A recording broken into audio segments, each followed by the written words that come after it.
NWSL, the National Women's Soccer League, is the third attempt at a women's professional soccer league in the U.S. There are two former leagues that you may have heard of, the WUSA, which was the first, WPS, which stands for Women's Professional Soccer, and then NWSL is the current league, which is now in its 12th year.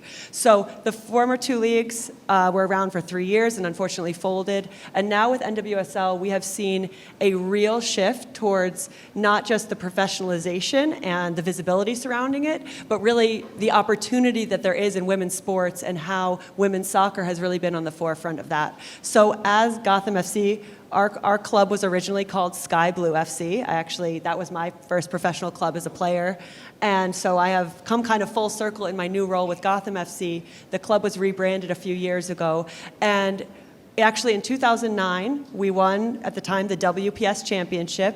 But from that point on, the team has not been champions, not been at the top of the table or top of the standings until this past year when we won the championship. So we are in a really interesting phase in women's professional soccer in general, but also with your local hometown team, Gotham FC, we're really trying to become what we're saying is the global capital of women's soccer. That's our vision and that's our goal. We have some ways to go, but that's where we're aiming to be. So if you look at last year's, before the championship run, the team is struggling. I know you're also a founder. On top of that, can you talk a little bit about how do you have that moment when you're maybe not succeeding and it's like, okay, we have to change something, we have to change the culture. How do you start that process? Yeah, so I think sometimes if something's kind of in the halfway zone of being somewhat successful but not where you want it to be, it's actually harder than if it's just not successful, period. And so in 2022, we had a really tough season. We were at the bottom of the table. We lost a lot of games. And it was bad enough that it actually allowed me and us an opportunity to look fresh and to say, listen, this is not fixable by making little tweaks to it. We really need to create a new strategy and build essentially from scratch. And so I actually view that as a really fortunate opportunity. I'm very grateful, actually, that we had that bad season, because I think it's quite often harder to come to that point if you are trying to salvage something culturally, just foundationally, that maybe isn't set up for success. So we had a moment where we said, you know what, we can't continue on like this. It was towards the end of the 2022 season where we stopped and we said, who do we actually want to be? That's when we established the vision to be the global capital of women's soccer, which at the time was quite a statement considering where we were in the table and how things were going. But that felt exciting, that felt true to us. We're in New York, New Jersey. That's kind of the ethos of this place. And then we said, okay, well, of all the things we need to do, because it can feel very overwhelming, I'm sure you all have experienced that, like the prioritization of what comes first and how to approach it was really key. So for us, it was about, we had this enormous list, and we still do, of everything that we could do to be better, but it's really about what is most central to how we go about that and what first moves would allow ourselves and everyone else the patience to stay the course through this process. And for us, it was really focused on the field and making sure that the players had the highest level and highest caliber coaching and on-field experience. And we really believe that if we got that right, that we could build everything else around us, including the performance element, medical facilities, the fan experience, all of the other pieces of the club, the sponsors, all of that takes time, it takes building, but most immediately, it's creating the most elite environment on the field and creating a fun style of play, a methodology that the players believe in that will attract the best players and quite honestly be fun to watch if any of you make it out to a game. So that was kind of what our process was like. And we're still very early on in our building. We did have some initial success, which makes it more fun and more encouraging to continue. But we are 1 year into our plan and our strategy. I think just to build on that, what you're talking about is it starts with leadership. And the focus was on the product on the field, but more specifically, the coaching and the leadership staff that was put in place. And then our philosophy as a club from a business perspective is that clubs that have greater commercial success tend to also be successful on the field. So starting with that product-centric focus and then building the commercial success from there. And thinking more on that, or maybe to build on that, Nan, is like you start to have the success on the field. How does that, or maybe at the moment where you start to change the culture on the field, how do you think about that from the business side? Like how do those two link up together? So we piggyback off of a lot of what the soccer side does. So as soon as we signed Juan Carlos as our coach, for example, we used that in the market, talking to different brands and partners about how we're starting to change the narrative. It's very easy to get excited about investing in a club that's won a championship. We've seen that in the last several months as well. It's a lot harder to sell it when you're talking about a team that was winless in our last 13 games in 2022. So like really historically bad at that time. So starting to do things that were allowing us to change the narrative and pick off like really exciting PR moments and build the fact that we are changing, we are building, and grow with us and grow together. And then when did you know things were starting to turn? And obviously you're at the beginning of your journey, which by the way, is like a founder, that's a pretty cool moment. It's like they won the championship and like that's not the end, that's the beginning, which I think is a very interesting way to look at things. But when did you start to feel that the ship was righted? Pretty early on, I could feel that we were on the right track. And I think as Nan pointed out, a huge piece of this was our number one priority was identifying the very best head coach that we could possibly bring. Because that's what attracts the players. That's what makes the team exciting to play for, exciting to watch. And so when Juan Carlos joined us and he immediately said, oh, well, I also need to bring 4 of my former coworkers from all over Europe. So we facilitated that to make sure he was supported to succeed. When he was on the ground and initially started working with the players, I could tell it was going to be really good. I didn't know how long it would take, and I think that's a big piece of it, is having the patience to understand. For me, I didn't know if we would win the championship in 5 years, in 10 years. Obviously, doing it last season was really exceptional, but I could tell by the way the players received him and the players respected him, and also watching our team and the way our team was getting better every game, I knew that we were building something really special. And so from very early on, I knew that piece was right. It definitely wasn't easy, and there were many other puzzles at play, but that was an initial indication I had by the way he was received, and the way he set about his leadership was really phenomenal from the start, and it's still very, very impressive to watch. I think also bringing him on almost immediately led to us being able to recruit Kelly O'Hara, who's a U.S. Women's National Team legend, 2-time World Cup champion, Olympian, all of the things. She's amazing. She is at her core a competitor first and foremost. And I think for us to be able to, on the first day of free agency in the history of NWSL, announce that Kelly O'Hara was coming to Gotham after she had previously played for the team, so it was kind of like a welcome home moment for her. And we also took advantage of it from a business perspective. We announced her on Men in Blazers, which is a massively popular podcast. They were doing a live show to kind of kick off their Men's World Cup coverage, and they're a big, Kelly's a friend of the pod. But I think it was really important that we got Juan Carlos, we announced Kelly, and players around the league see Kelly as this ultimate competitor. You can correct me if I'm wrong. And so seeing her say, oh, I'm buying into the vision, I'm buying into this club, and I'm not going anywhere unless I'm winning, I think that really started to set the tone very early in the offseason, that then led to additional recruits and things like that. I think it's interesting when you think about the previous startup corporate panel and talking about how startups want to get logos. They want to work with MasterCard. And then what does that mean? That means they can go get other big corporates because there's a reason to believe.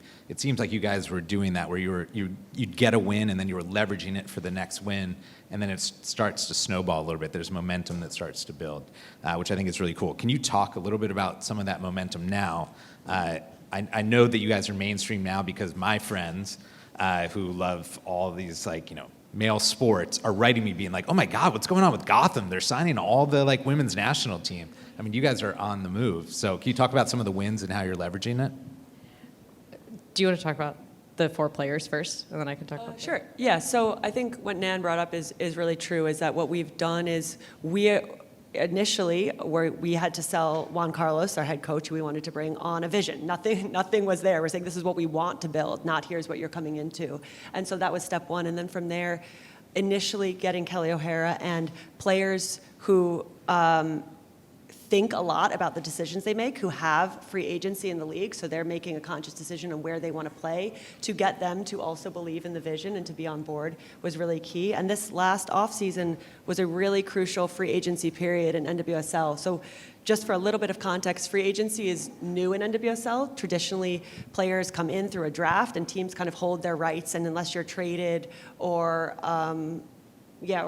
out of contract for some other reason, you're on a path and teams select you. You don't get to select where you're going.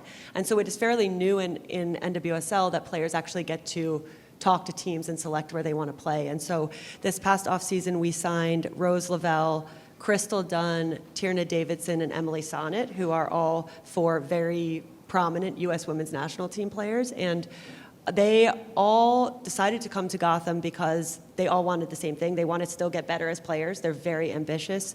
They want to win games, and they want to be part of the vision and the culture that we were talking about. So for us, that momentum of being able to talk about the vision and show that not that we're perfect and that we're already there, but that we're putting the pieces in play was hugely impactful in signing those players. And then it creates a lot of buzz. We're getting calls from agents in Europe. Oh, my player wants to play in the US. Gotham seems to be the place to go. And so it really is this momentum effect. And I think what I always have in my head, and then I'll let Nan kind of piggyback on the business side of it, is someone shared with me once when I was really just leaving my playing career and kind of trying to build my brand, and they said, create the perception and then let reality catch up to the perception. And I think that for me has been, as somebody who founded a startup and now is working in a very startup-y club environment, that has very much been what we've started to do. And we're still playing catch up to be who we want to be, but definitely that perception, players coming and feeling the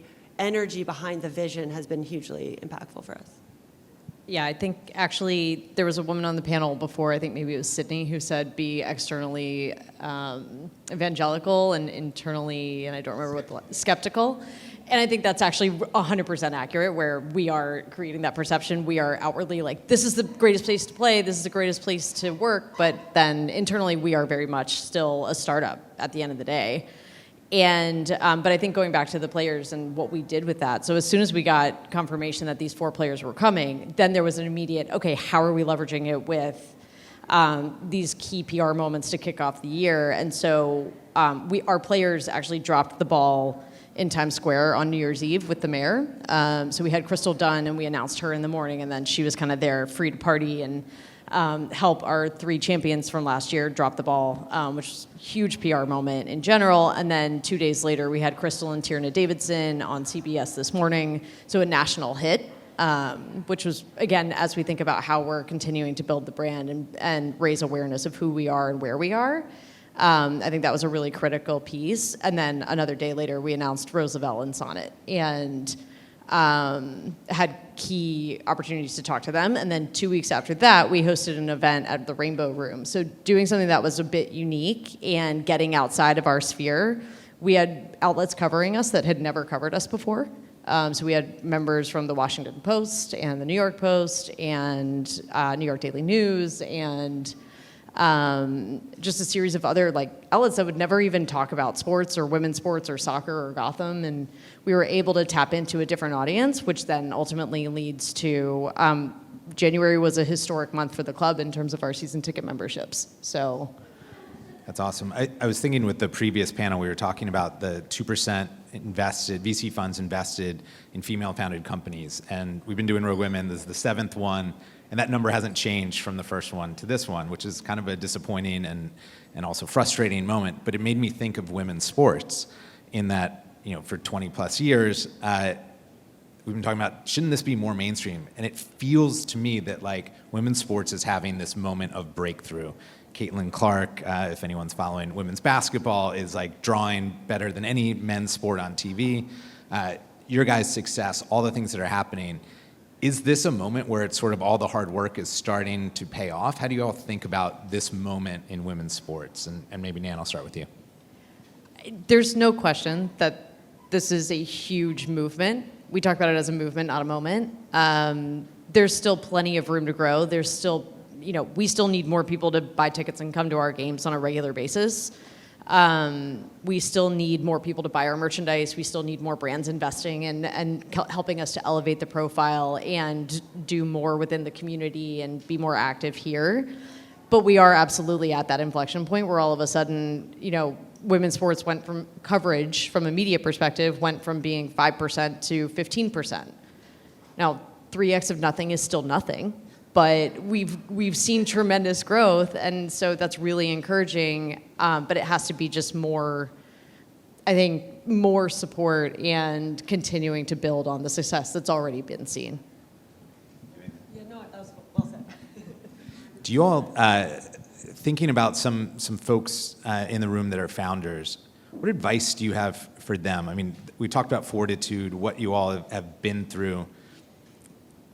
It's fun to look back now when you've kind of had that success and starting building, but for maybe somebody that's in the room that's in that moment of like, oh, I have to get a deal or raise money or this dream is dead. What advice would you have for somebody there in terms of how to kind of pull themselves up with that vision? Yeah, I think a couple things. One is if you truly believe in your vision, I think the most important thing is to surround yourself by other people who believe in the vision. Like that has been for me the most rewarding thing about, especially at Gotham, is to see other people join, including Nan, who also see the opportunity and the vision and before it's there yet. And for me, a big selling point is like, can we look back one day and say, remember when? And for me, that's what I think about a lot. I think about, one day and hopefully in 5-10 years, who knows how long, when I look back and say, oh, remember at Gotham when I started and there was no equipment manager or whatever it was. And to take that journey with people who also believe in it and also are passionate about it and bring the energy to it, I think is really what makes it fun and special. So you don't have to do it alone. I think the other thing is, and I am reminded of this constantly, is the journey doesn't get easier. It doesn't get easier when you get the funding. It doesn't get easier when you win the championship. It actually just presents new challenges, but it becomes more fun and you get momentum behind it and you can bring in more people who also believe in it. So I think I continually have thought, oh, well, when we do this, it'll feel easier. The work really doesn't get easier. It just feels more worthwhile, I guess, and more inspiring. So not to scare anyone, but I think that I'm early on in this journey too, but I'm constantly reminded of that. And really, really, it makes it enjoyable when you're able to go on the journey with people who share that and are like-minded in it. It's so funny. I don't play video games, but I'm always reminded by the idea. It's like you finish a level of a video game and then you move to the next level. That's your reward for getting the first level, and like that's it. And what's cool is you guys are building. I remember when you were interviewing and saying, "Hey, what do you think about this?" And I was like, "This is cool. This is made for you. Like you will be building something, and that is part of who you are." Do you have any advice for the other builders in the room or thoughts on that? Yeah, I think a big piece of it is trusting in yourself and trusting your gut. Like, my background is in soccer. I worked at Major League Soccer for a number of years. So this is absolutely, it's a tailor-made opportunity for me. But it was also a bit risky. I didn't know. I mean, NWSL there have been 2 leagues that folded previously, and I don't think I ever would have considered working in this industry until today, when now there's all of the momentum, but there's still so much opportunity to grow. So I think, as I think about the advice, it's trust in yourself and take a leap of faith. I actually remember telling someone who used to work for me, like, whatever your next decision is, it's not going to make or break you will be able to learn something from it and continue to grow.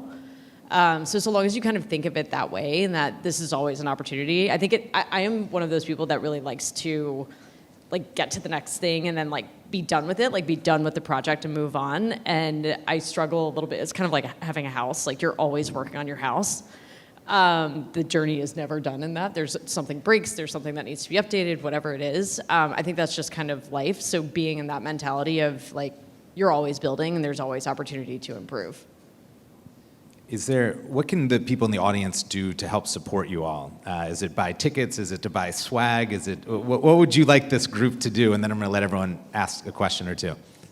All of the above. Okay. No, in seriousness, we have a game on March 15th against San Diego Wave, which is Alex Morgan's team, for those not familiar.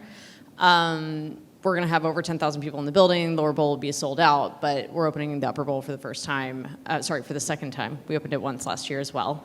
So buying tickets, buying season ticket memberships, buying merchandise. For those of you who work for brands, investing in the team and building a partnership that's truly a relationship that's delivering value on both sides. We don't want a transaction. We want to work together to grow together, and do things that are really meaningful within the community and with our fan base, and that's really delivering value at the end of the day. But come out and support the players, because at the end of the day, this is about them. Yeah, I don't have anything really to add, but I think there are opportunities, especially if you are working in small teams or you have groups of people, to do like a team building or something where you bring a group to a game, because it's a fun experience. You'll enjoy it, but it also can be used rather than going and doing something else. To come to one of our games or to go to a women's sporting event is a really good thing to do, and I think will be worth your time. Awesome. Are there any questions in the audience? Yes, go ahead. So I was curious, how do you engage with other GMs and other clubs? Because we talked about this moment in women's sports and the idea that it's more of a movement, but like for this one startup to thrive, the whole league startup has to thrive. So how do you work with them to make sure that you recreate the moment so that it doesn't just kind of like be a flash moment, just like, oh, we're just going to go back and watch the moment. Like how do you work with the other startups within the larger startup? Sure. So we have some regularly scheduled touch bases with other club leadership. That's across different functions. So marketing has their own touch base, ticket sales has theirs. So there's a lot of information sharing. And then overall club leadership will get together separately. That's just like, what are you hearing in the market? How are you talking to this brand? And like we got a deal done last year with a company that had done a deal with Chicago, and they were like, our deal is done and dusted. They want to talk to the New York team. Here's an intro. So there's a lot of, I would say, frenemies relationships, where we need each other to be successful in order for the whole to be successful. And I think all of us are coming at this from a very, us together is better than us alone, while recognizing that we all have our own individual goals. We all have our own, business objectives that we need to achieve. But it also is like we're building something that's bigger than us. So we all want to make sure that we're sharing information and pushing the league on the structure and making sure that like we've got the right system in place to maximize the enterprise value.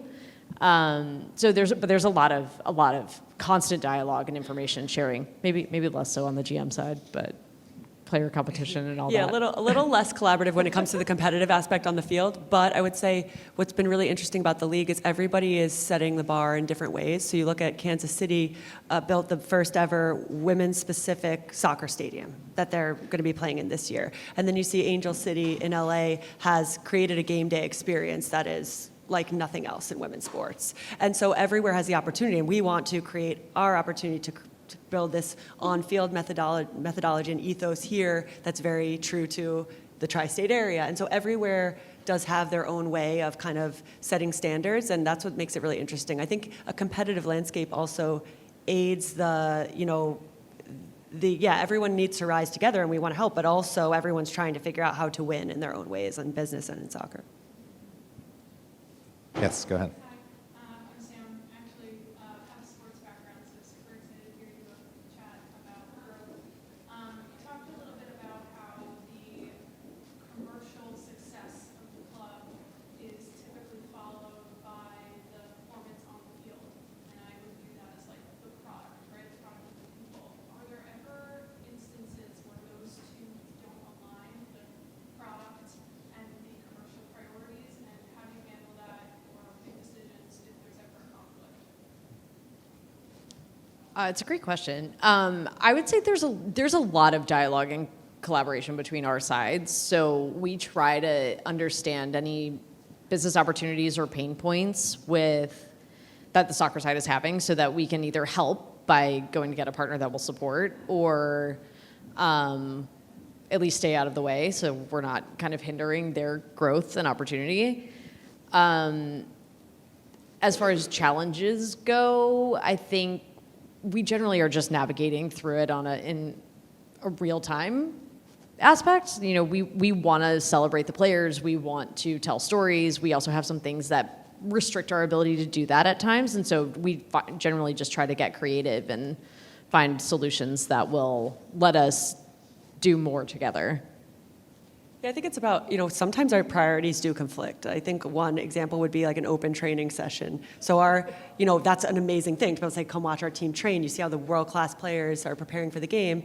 Our head coach does not want anyone seeing our team train because it's a competitive disadvantage for us. So we have a lot of dialogue surrounding things like that. How can we be accessible but also be preparing competitively? And I think it's really important to understand the priorities of each department, so to speak, and to really make sure that there are times when we can compromise certain things and there are times when we can. And so we have, like Nan said, a lot of dialogue surrounding that. I think a great example of that is last year we got to be the ones that broke the news about the U.S. Women's National Team roster for the Women's World Cup. And we did a hit with the Today Show with our 3 players who were on the roster. That normally would have conflicted with training that morning, and Juan Carlos's philosophy is if you don't train, you don't play. And we can't have our national team players not in the roster for a regular season game. It's really critical that we are successful within the season. So we worked really closely with the soccer side to say, like, this is a hugely important moment, both in terms of our ability to elevate the club's perception within the broader sports landscape, but also just being able to support our partners in the federation with U.S. Soccer. So we were able to get training pushed back that day and kind of like make it work. And they arrived, kind of went right onto the field. But it was a really, really important discussion. And that's an example where we would prioritize the business side over the soccer needs and kind of make it work together. But that doesn't happen for just kind of any event. We have time for one last question. Anyone have one? Yes. Well, I want to ask something that relates to all of the panels, actually, couldn't you address? Among you, I believe, if my math is correct, 6 children. So, saying that, can you address, for those passionate about startup, and everyone here seems to be, how do you address your own work-life balance vis-a-vis what you do? This is a trick question because that's my mom and Shira's mom. She set us up here. Do you want to start? No, you go.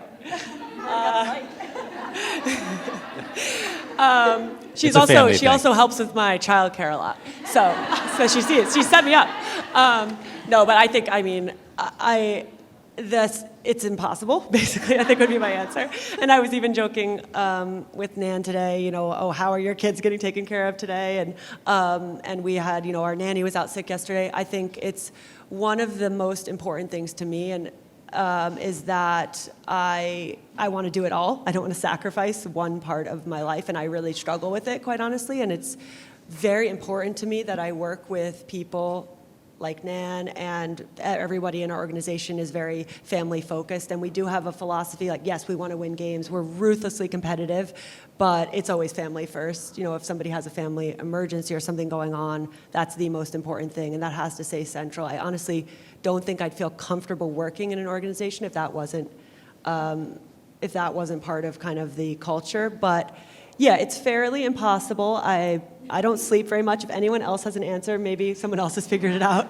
I can't say I have a good answer to that. And I really think that there's not a great balance. It's really like the way I feel is I recognize that I'm out of balance. I don't spend a lot of time on myself, but I choose to do that because every moment I'm not working, I want to spend with my kids. So I'm okay to make that sacrifice, and it's not forever that you have the opportunity to do that. So I think balance is not something I've prioritized, and I'll be honest about that. My mom might be mad hearing this answer, so sorry. We talk about this a lot also, so back to the family relations, but it's really hard, and there is no balance. And I think as a great example, I had 2 kids out sick last week and 1 out sick today. And I was texting my brother last night saying, don't worry, I've got coverage for the Rogue Women event, and I've got 2 different solutions that are kind of doing a handoff tag team situation. And it's what you do when you're passionate about what you're working on and what you're building. And I think a lot of us have been conditioned to believe that you can do it all and that it is possible to have a family and to be incredibly successful in your career. And the reality is you can, but it takes other sacrifices to be able to do that, and sacrifices of the people around you and a great partner. Like, I could not do what I'm doing without my husband Peter and without my parents being in town last week also to help watch children. They didn't watch my kid last week. Well, and now one is sick with the flu. So yeah, I mean, I think a lot of it, like we talk about it, as it takes a village, it takes your community to help support you and being able to do all of the things that you want to do, but it is family first. And just like one other anecdote, because speaking of the culture that we're at least trying to create internally, is we had a player last year whose childcare fell through. She was mom, and she called Juan Carlos and was like, I don't know what to do. Like, I have to bring my kid to training. And he was like, your kid is as much a part of this team as you are, of course. And so I think, again, starting with that, leadership starts from the top, and building in being really disciplined, which I'm not, but working on it. Being really disciplined about, like, when you're with your kids, you're with your kids. When you're working, you're working. You're really good at that. I am really not, but we're all a work in progress, right? Yeah, I think it's an awesome question. You nailed what my first answer was going to be, is partnership and honesty with your spouse. My wife is here. She's unbelievable, and she's a badass rogue woman, right? She's taking on the world and doing all these amazing things, which mean both of us are trying to accomplish a million things. And so having that communication and really figuring out when one can do one thing and one can do another is critical. And then the second piece is there's no balance, but if both of these things can fuel you, so I find, like, what I'm trying to do with VentureFuel is all-encompassing. But what I want to do with my son is also all-encompassing, but it's totally different. It's almost like there's a different compartment for dessert. You know, like when you have, like, your meal and you're like, oh, I'm so full, but yeah, there's ice cream, shit, yeah, like, I'll find a way. Like, I find a different level of energy when it comes to my son that is not there for work, and on the same in the morning when I'm like, oh my gosh, I'm glad he's going to school. I've got a million things to do. So I think just letting those things, like, become a cycle that helps you hopefully do both better. But on that note, thank you both so much for being here. And also thank everyone for being here all day. This has been so fun. The energy in the room is unbelievable. We'd love for you to stay and network and talk to people and tweet about it, if that's still a thing. Don't we have to say, like, X about it or something? Yeah, we got to X about it. Oh, and grab lunch. There's lunch that way. Okay, awesome. Lunch is that way. Thank you all for being here. We really appreciate it.